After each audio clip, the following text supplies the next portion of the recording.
দেখছেন এটি নিউজ। বেলা ৩টার নিউজ আওয়ারে আপনাদের আমন্ত্রণ জানাচ্ছি। সঙ্গে রয়েছে আমি মারিয়া শিমু। শুনছিলেন সংবাদ শিরোনাম। VSL Angle Channel HB VSL Vikrampuর Steel Limited ৪ দিনের দ্বিপক্ষীয় সফরে চীনের রাজধানী বেইজিংয়ের উদ্দেশ্যে রওনা হয়েছেন প্রধানমন্ত্রী শেখ হাসিনা। আজ বেলা ১১:১০ বিমান বাংলাদেশ এয়ারলাইন্সের একটি ফ্লাইট প্রধানমন্ত্রী ও তার সফর সঙ্গীদের নিয়ে হযরত শাহজালাল আন্তর্জাতিক বিমানবন্দর ত্যাগ করে। বিমানবন্দরে আওয়ামী লীগ সাধারণ সম্পাদক এবং সড়ক পরিবহন ও সেতুমন্ত্রী ওবায়দুল কাদের সহ মন্ত্রী পরিষদের সদস্য, আওয়ামী লীগের সিনিয়র নেতা এবং সামরিক ও বেসামরিক উচ্চপদস্থ সরকারি কর্মকর্তারা প্রধানমন্ত্রীকে বিদায় জানান। প্রধানমন্ত্রীর চীন সফরে দুই দেশের মধ্যে ২০টি সমঝোতা স্মারক সই হওয়ার সম্ভাবনা রয়েছে। এই সফরে চীনের প্রেসিডেন্ট শি জিনপিং এবং চীনের প্রধানমন্ত্রী লি কিয়াংয়ের সঙ্গে প্রধানমন্ত্রীর দ্বিপাক্ষিক বৈঠক হবে। আগামী ১১ জুলাই বাংলাদেশ বিমানের একটি বিশেষ ফ্লাইটে চীন থেকে প্রধানমন্ত্রী ঢাকায় ফেরার কথা।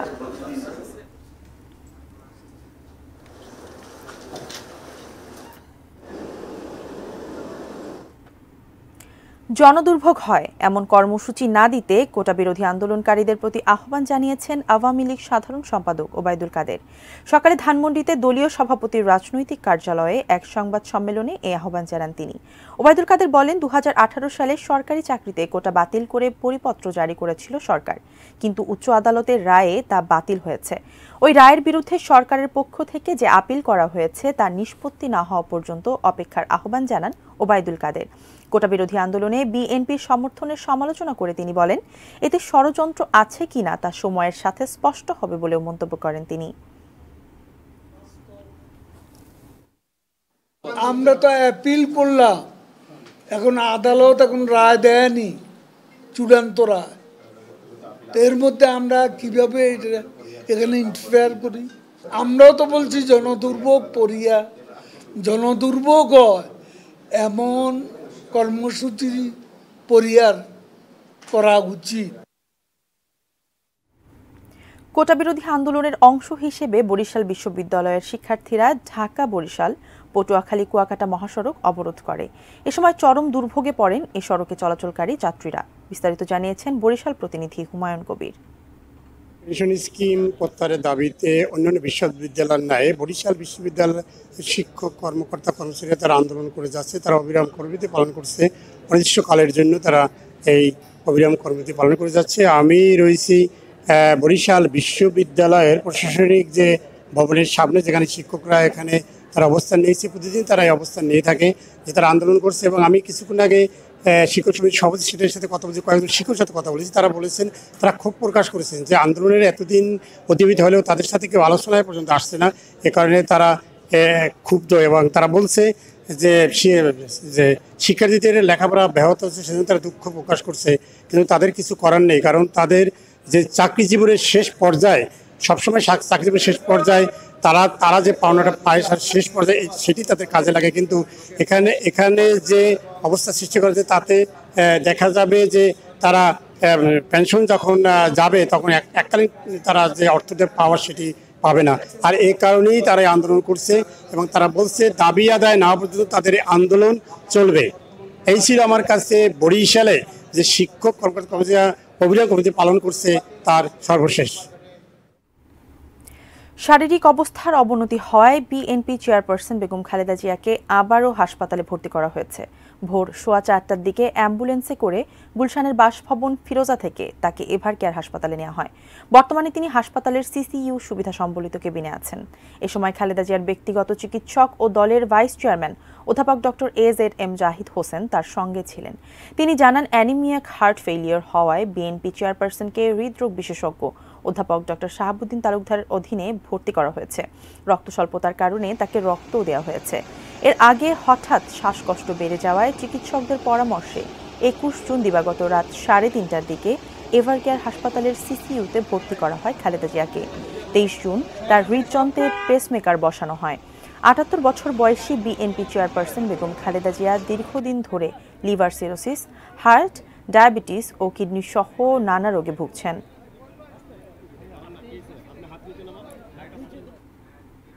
এবারে মর্মান্তিক দুর্ঘটনার খবর। নরসিংদীর রায়পুরায় ট্রেনে কাটা পড়ে 5 জনের মৃত্যু হয়েছে। সকালে মেথিকান্দা স্টেশনের আউটার লাইনে এ মর্মান্তিক দুর্ঘটনা ঘটে। রেল লাইনে একসঙ্গে 5 জনের মৃত্যুর কারণ স্পষ্ট নয়, সৃষ্টি হয়েছে ধোঁয়াশা। গুরুত্বের সঙ্গে তদন্তে নেমেছে আইন শৃঙ্খলা বাহিনী। নরসিংদী প্রতিনিধি বেনজির আহমেদ বেনুর পাঠানো তথ্য ছবিতে ডেস্ক রিপোর্ট। সোমবার সকালে নরসিংদীর রায়পুরায় মেথিকান্দা স্টেশনের রেল লাইনের পাশে ট্রেনে কাটা ছিন্ন বিচ্ছিন্ন 5 জনের মৃতদেহ দেখতে পান এলাকার মানুষ। খবর পেয়ে মৃতদেহগুলো উদ্ধার করে পুলিশ। রেল লাইনে একসঙ্গে 5 জনের মৃত্যু যেমন ছড়িয়েছে আতঙ্ক, তেমনি দেখা দিয়েছে নানা প্রশ্ন। এটি আমাদের অত্র এলাকার না, তো এটি কোন জায়গা থেকে আইছে সঠিক বলতে পারি না, কিন্তু আসা দিয়ে 5টা দেহ পয়লা রয়েছে। আমি মোটরসাইকেল দিয়ে যাচ্ছিলাম এখান থেকে, প্রত্যক্ষদর্শী। আমি এসে দেখলাম যে 5টা লাশ এদিক সেদিক কাটাছিড়া হয়ে পড়ে আছে। নিহতদের সবাই পুরুষ এবং তারা স্থানীয় নন। ধারণা করা হচ্ছে ঢাকা মেলে কাটা পড়ে তাদের মৃত্যু হয়েছে। তবে তারা ট্রেন থেকে পড়ে কাটা পড়েছেন নাকি কোনো নাশকতার শিকার নিশ্চিত করে বলতে পারছেন না কেউ। তদন্তে নেমেছে আইন শৃঙ্খলা বাহিনীর একাধিক টিম। দুর্ঘটনাটা ছাদের উপর থেকে না ভিতর থেকে আছে, এটা কিভাবে পড়ে মারা গেছে এটা আমরা খতিয়ে দেখতেছি। স্থানীয়ভাবে কেউ চিনতে পারে নাই, তো ধারণা করা হচ্ছে তারা দূরবর্তী স্থানের কেউ। বিষয়টা আমরা খুবই গুরুত্বের সহিত খতিয়ে দেখব। 5 জন মানুষের মৃত্যু এইভাবে এটা কোনোভাবেই কাম্য নয়। ফিঙ্গারে ম্যাচ করার জন্য এনআইডি হিসেবে সার্ভারে পাঠাবো, তারপরে জানা যাবে যে এদের এনআইডি যদি থাকে তাহলে ম্যাচ করবে, না থাকলে ম্যাচ করার এটা পরবর্তীতে জানা যাবে। জিনিয়া ইসলাম, ডেস্ক রিপোর্ট, 18 নিউজ। রায়পুরায় মেথিকান্দা স্টেশনের কাছে ট্রেনে কাটা পড়ে 5 জনের মৃত্যুর বিষয়ে বিস্তারিত জানতে যুক্ত হচ্ছি নরসিংদী প্রতিনিধি বেনজির আহমেদ বেনুর সঙ্গে। বেনু, এর আগে আমরা জেনেছি যে মৃতদেহের ফিঙ্গারপ্রিন্ট নেওয়া হয়েছে তাদের পরিচয় শনাক্ত করবার জন্য। কোনো পরিচয় পাওয়া গেছে কিনা এবং আসলে কোনো কারণ স্পষ্ট হয়েছে কিনা যে কিভাবে ঠিক তাদের মৃত্যু হয়েছে? জি শিমু, আপনি যেমনটি বলছেন ঠিকই আছে। কিছুক্ষণ আগে আমরা দেখেছি যে সমস্ত কাটা এবং যাদের মরদেহগুলি পড়েছিল তাদের যে হাতের বৃদ্ধাঙ্গুলি থেকে ফিঙ্গারপ্রিন্ট নিয়েছে। ফিঙ্গারপ্রিন্ট নেওয়ার পর এ পর্যন্ত তাদের পরিচয়ের কোনো সন্ধান মেলেনি। তবে তারা তাদের ডিভাইস দিয়ে ঢাকা পাঠাবে, ঢাকা পাঠানোর পরে দেখবে যে তাদের কোনো ভোটার আইডি কার্ড আছে কিনা, থাকলে তারা তখন আমাদেরকে জানাবে তাৎক্ষণিকই। এখন আমি জানাতে চাই যে এই মাত্র ওই 5টা লাশ তারা পুলিশ তাদের যে ক্যারি ভ্যান আছে ওই ভ্যান দিয়ে তারা নরসিংদী সদর হাসপাতাল মর্গে নিয়ে গিয়েছে। ওইখানে লাশ কাটা ঘরে রাখা হবে এবং তাদের পরীক্ষা নিরীক্ষা করা হবে।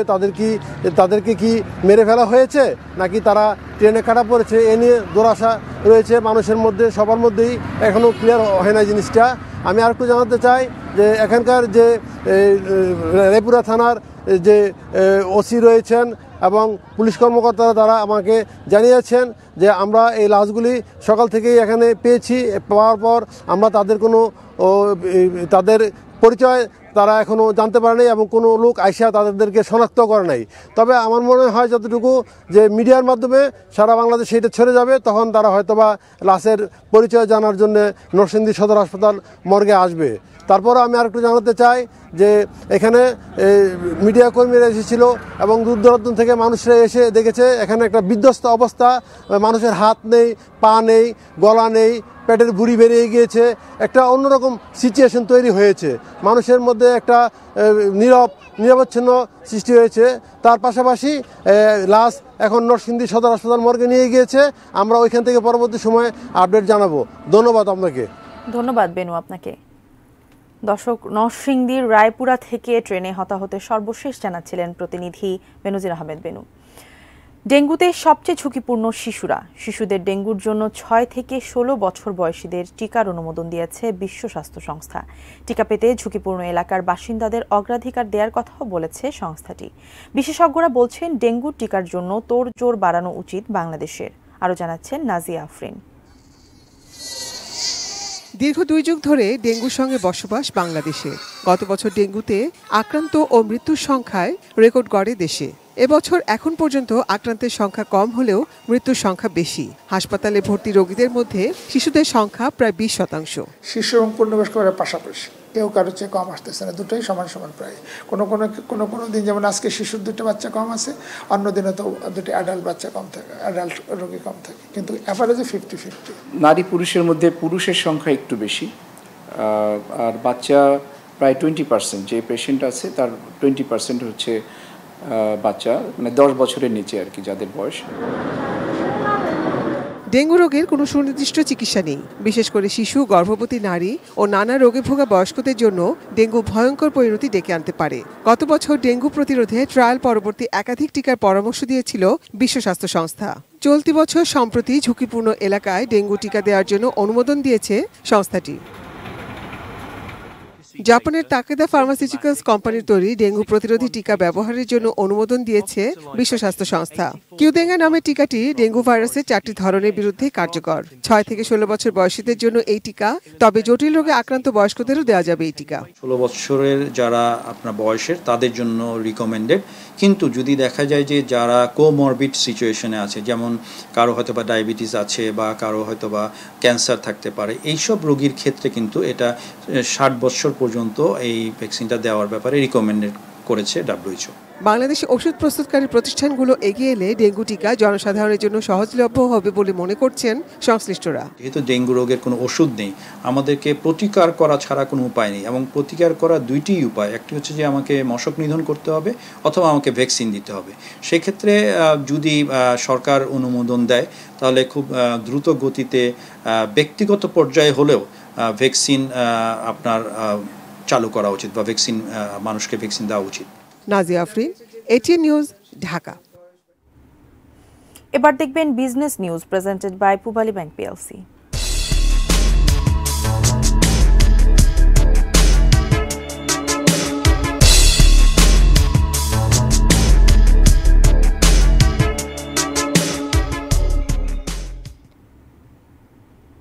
প্রধানমন্ত্রীর চীন সফরে গুরুত্ব পাচ্ছে অর্থনীতি। সম্ভাবনা আছে মুক্ত বাণিজ্য সহ বেশ কিছু চুক্তি আর সমঝোতা স্মারকের।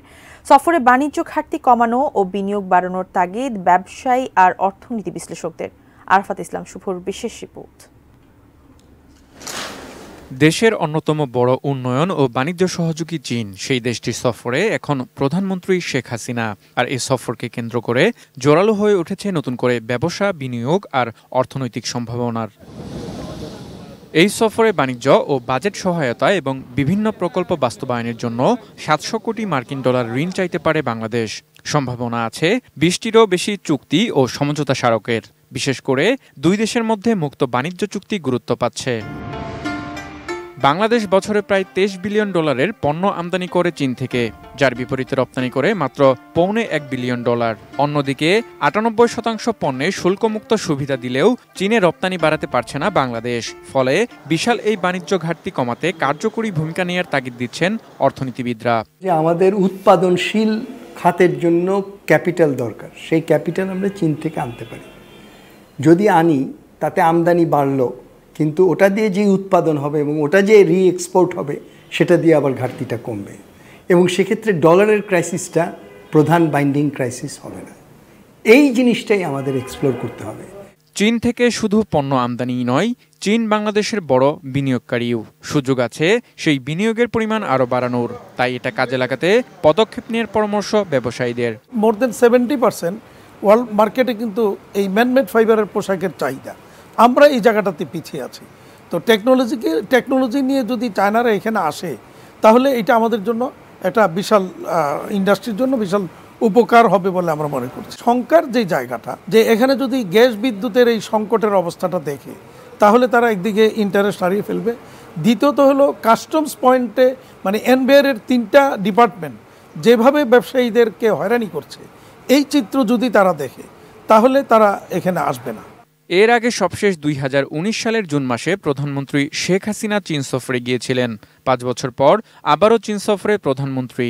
ভারত সফরের পরপরেই তার এই সফর কেবল অর্থনৈতিকই নয়, রাজনৈতিকভাবেও হয়ে উঠেছে বেশ কৌতূহলপূর্ণ। আরাফাত ইসলাম শুভ, ATN নিউজ, ঢাকা। অর্থ প্রতিমন্ত্রী ওয়াসিকা আয়েশা খান বলেছেন, এলডিসি গ্র্যাজুয়েশনের পর বাংলাদেশের সামনে চ্যালেঞ্জ ও সম্ভাবনা দুটোই আছে। তবে চ্যালেঞ্জ থেকে উত্তরণের জন্য আন্তর্জাতিক বাণিজ্য প্রক্রিয়া ডিজিটালাইজ করার তাগিদ দিয়েছেন তিনি। সোমবার রাজধানীর গুলশানে international chamber of commerce ICC আয়োজিত digitalization of international trade in Bangladesh শীর্ষক কর্মশালায় অর্থ প্রতিমন্ত্রী একথা বলেন। 2 দিনব্যাপী কর্মশালার প্রথম দিনে তিনি আরও বলেন, আন্তর্জাতিক বাণিজ্য ডিজিটালাইজ করতে কাজ করছে সরকার। এজন্য বাংলাদেশ ব্যাংক ও এনবিআর কর্মকর্তাদের দক্ষতা বাড়ানোর উপর গুরুত্ব আরোপ করেন তিনি। অর্থ প্রতিমন্ত্রী এ সময় অর্থনৈতিক স্থিতিশীলতা ফেরাতে বাজেটে নানামুখী পদক্ষেপ নেওয়ার কথাও বলেন। In the recent budget, we have emphasized in many areas and sectors to achieve Smart Bangladesh. To me, the challenges are quite a few, for identifying key data elements, ensuring consistency and compliance, facilitating digital transformation, enhancing interoperability are some of those challenges. রাজধানীর মিরপুরে commerce কলেজের একাদশ শ্রেণীর শিক্ষার্থী জুবায়ের হাসান রাফিদকে কুপিয়ে হত্যার ঘটনায় তার সহপাঠী চৌধুরী রাজন ইকবালকে গ্রেপ্তার করেছে পুলিশ। ঘাতকের সর্বোচ্চ শাস্তির দাবিতে কলেজটির সামনে মানববন্ধন করেছে নিহত জুবায়েরের সহপাঠীরা। স্বপন আহমেদ জানাচ্ছেন বিস্তারিত।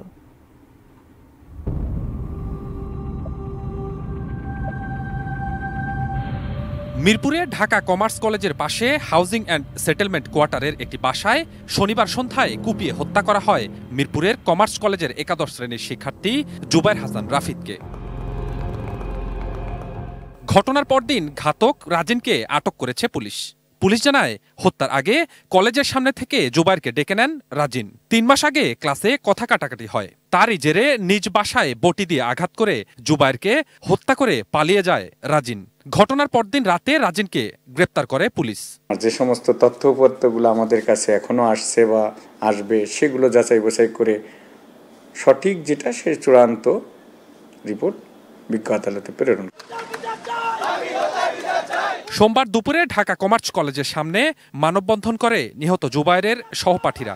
ঘাতকের সর্বোচ্চ শাস্তির দাবি জানান কলেজের অধ্যক্ষ ও জুবায়েরের সহপাঠীরা। আমার বক্তব্য হচ্ছে, দেশের প্রচলিত নিয়ম অনুযায়ী সর্বোচ্চ যে শাস্তি সেটা তার হোক, আমার ছাত্র হলেও হোক। এরকম শিক্ষার্থী আমরা কেন কলেজে নিয়ে আসব? এইসব শিক্ষার্থীর আমাদের দরকার নেই। ছেলেটাকে 1 মাস যাবত পিছা করছে, পিছা করার পরে তাকে পরবর্তীতে হত্যা করছে। Swapan Ahmed, ATN news, Dhaka. সিলেটে কিছুটা উন্নতি হলেও উত্তরাঞ্চলে বন্যা পরিস্থিতি অপরিবর্তিত রয়েছে। অধিকাংশ নদ নদীর পানি বিপদসীমার উপর দিয়ে প্রবাহিত হচ্ছে।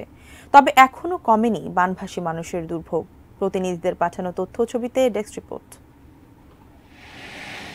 3 দফায় 1 মাসেরও বেশি সময় ধরে বন্যা কবলিত সিলেটবাসী। গত 3 দিনে বন্যা পরিস্থিতির অনেকটা উন্নতি হওয়ায় বাড়িঘরে ফিরতে শুরু করেছেন মানুষ। তবে বিভিন্ন নদ নদীর পানি এখনো বইছে বিপদসীমার উপর দিয়ে।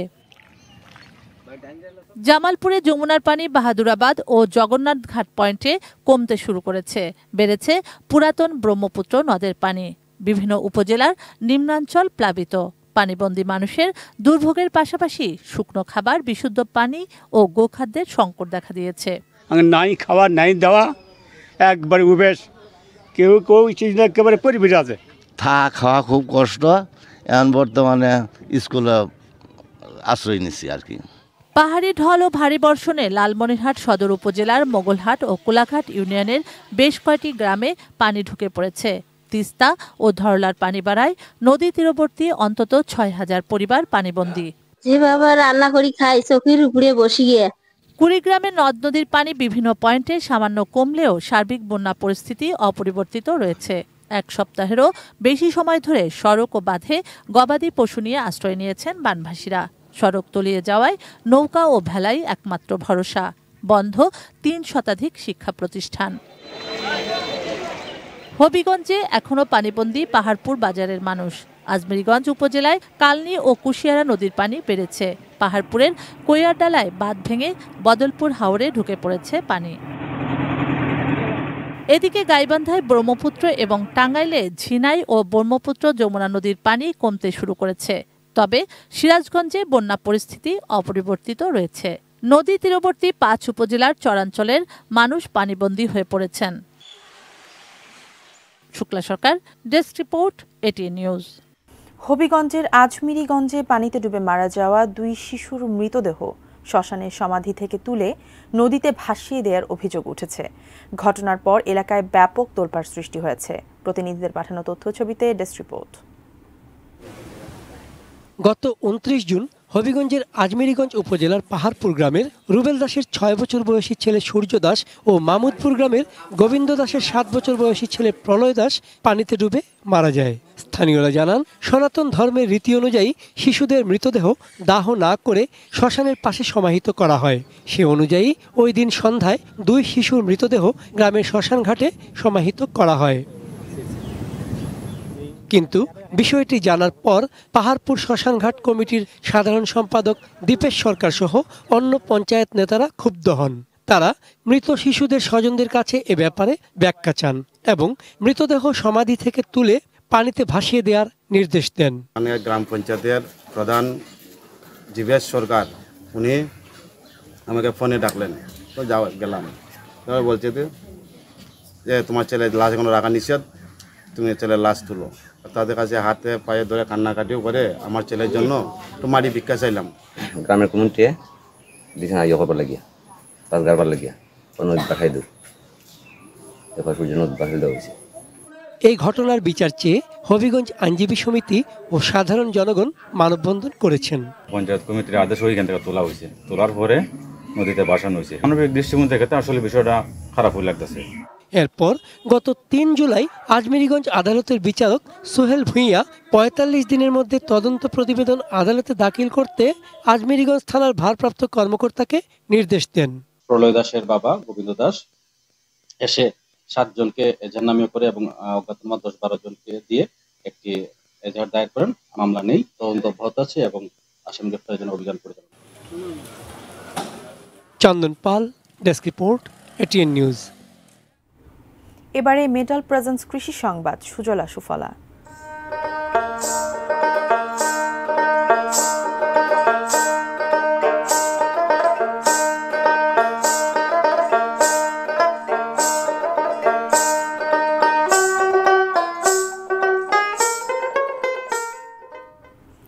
এক সময় ব্যাট বল নিয়েই যার সময় কাটত সেই সোহেল রানা এখন সফল ফল চাষী। মিশ্র ফল আর ফিলিপাইন জাতের আখের আবাদ করে এলাকায় ব্যাপক সাড়া ফেলেছেন। কুষ্টিয়ার মিরপুর উপজেলার সোহেল রানা ছিলেন পেশাদার একজন ক্রিকেটার, কিন্তু শারীরিক অসুস্থতার কারণে ছাড়তে বাধ্য হয়েছিলেন প্রিয় ক্রিকেট খেলা। এরপর ইউটিউবে ভিডিও দেখে উদ্বুদ্ধ হন সোহেল। এখন নিজেদের ৩ একর জমিতে শরীফা ফলের পাশাপাশি উন্নত জাতের কলা, কাসাভা সহ ফিলিপাইন জাতের আখের চাষ করছেন। তার বাগানে কাজ করে জীবিকা নির্বাহ হচ্ছে অনেকের। সোহেল রানার মতো আরও উদ্যোক্তা তৈরিতে সব ধরনের সহযোগিতার আশ্বাস দিয়েছে স্থানীয় কৃষি অফিস।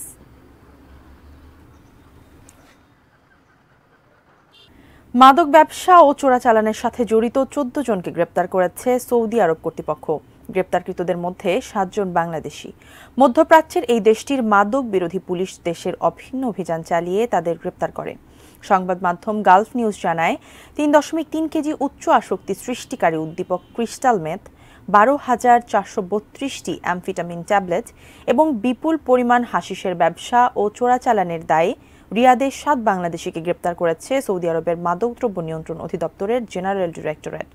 এছাড়া অ্যামফিটামিনের ২১,০০০ ট্যাবলেট চোরাচালানের দায়ে মাদকদ্রব্য নিয়ন্ত্রণ অধিদপ্তরের কর্মকর্তারা দেশটির বন্দর নগরী জেদ্দায় ২ সিরীয় ও একজন সৌদি নাগরিককে গ্রেপ্তার করেছে। অন্য এক অভিযানে সৌদি আরবের পবিত্র শহর মদিনায় একজন প্রবাসী এবং একজন সৌদি নাগরিককে আটক করেছে পুলিশ।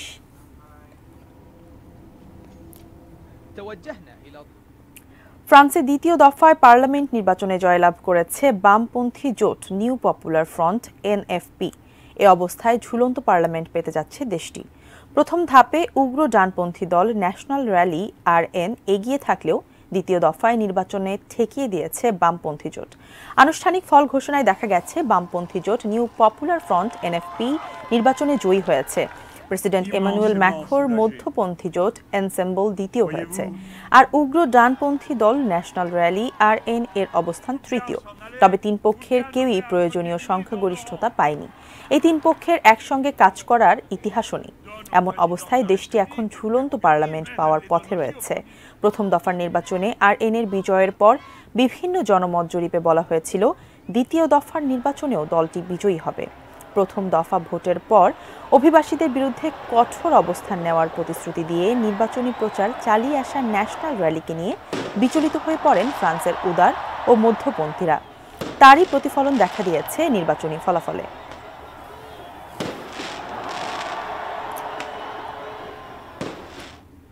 এবারে মার্কিন নির্বাচন প্রসঙ্গ।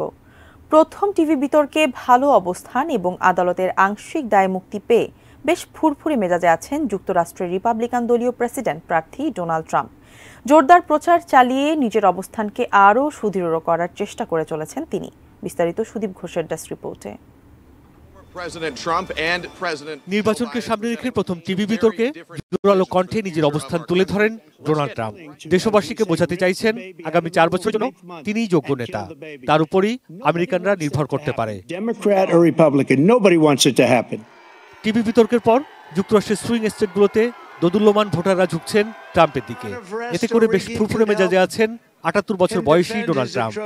নিয়মিত প্রচার চালিয়ে ভোটারদের দিচ্ছেন অর্থনীতিকে শক্তিশালী করা সহ নানা প্রতিশ্রুতি।